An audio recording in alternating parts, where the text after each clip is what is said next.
nakaraan sa You're My Favorite Song. Sino kayo? Wala pang lumulutang na bangkay ni Enrico sa 40 million na naipangako sa atin. Siyempre, areglado lahat. You will pay for what you did, Angel.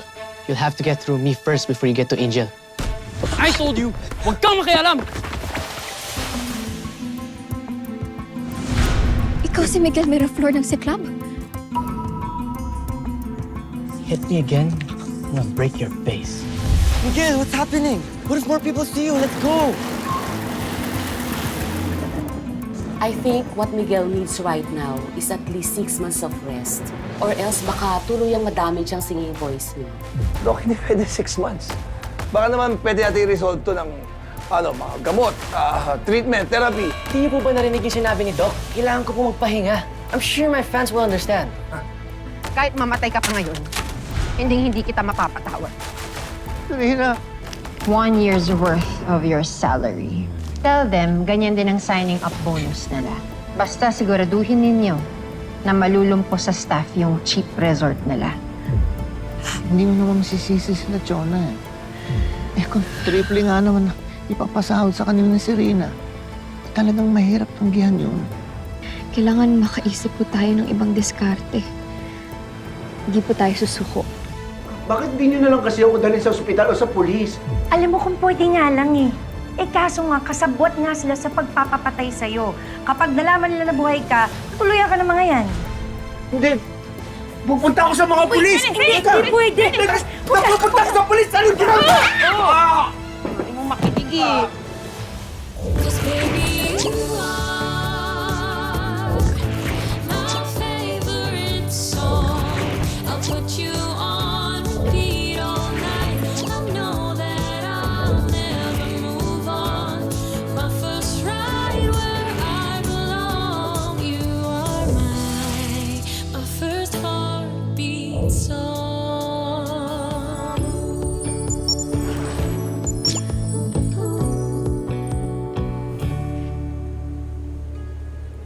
Nahanap ako ng asawa ko.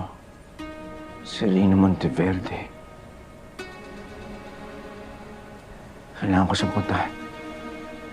Sigurado matutulungan niya ako.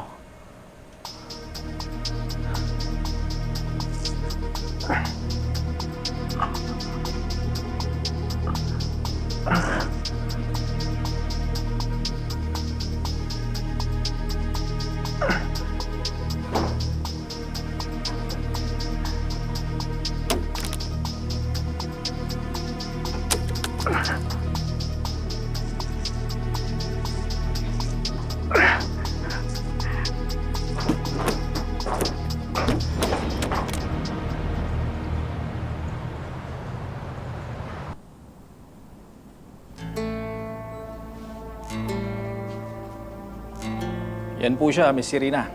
Na-recover siya sa isang beach resort. Hindi na makilala ang bangkay, pero siya yan, Miss Serena. Confirm na si Enrico ang karap natin ngayon.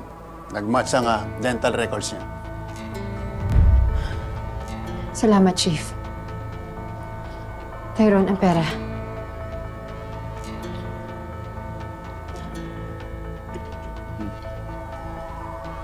$40 million pesos. Cash, para walang trace. Basta, Chief, maayos ang usapan natin, ha? You will keep your mouth shut forever. Maaasahan mo yan, Miss Serena. Matino kami kausap.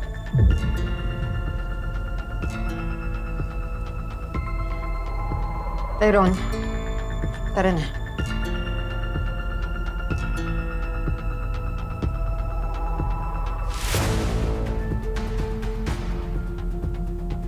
Buti na lang naniwala sila, Chief.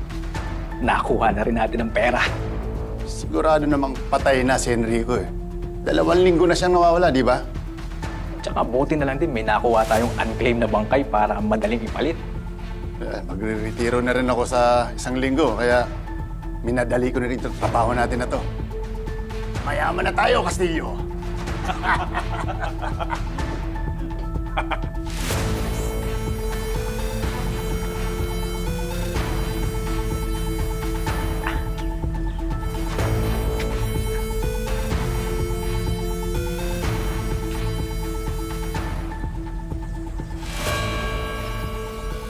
sigurado ako hindi pa nakakalayo yun. Dadalang ko lang kasi sana ng sinigang sa bodega. Tapos pagtingin ko wala na eh. Parang ka, ha? Finally, Enrico is gone. Ikaw na ang reyna ng mga mansyon ng Monteverde. At wala na makapagpabago doon. Maybe, nag-book ako ng expensive seafood restaurant dito. May private room yan. Walang makakita sa atin.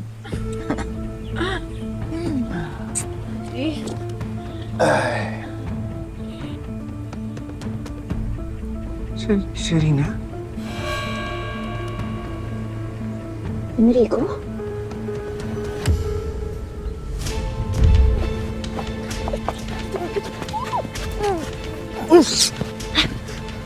Hindi ka nila pwedeng makita. Mapapahamak ka lalo.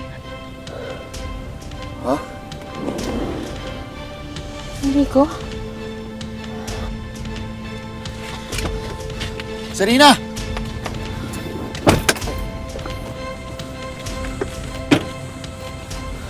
Serena, ano ba yun?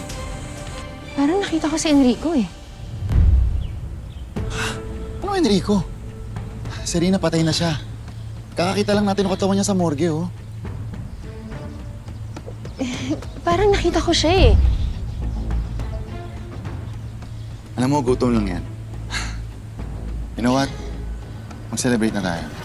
Huwag ka na mag-worry. Okay? Okay.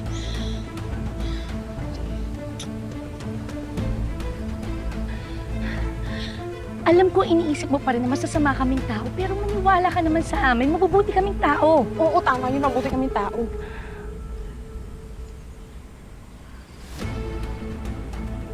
Halika na. Teka.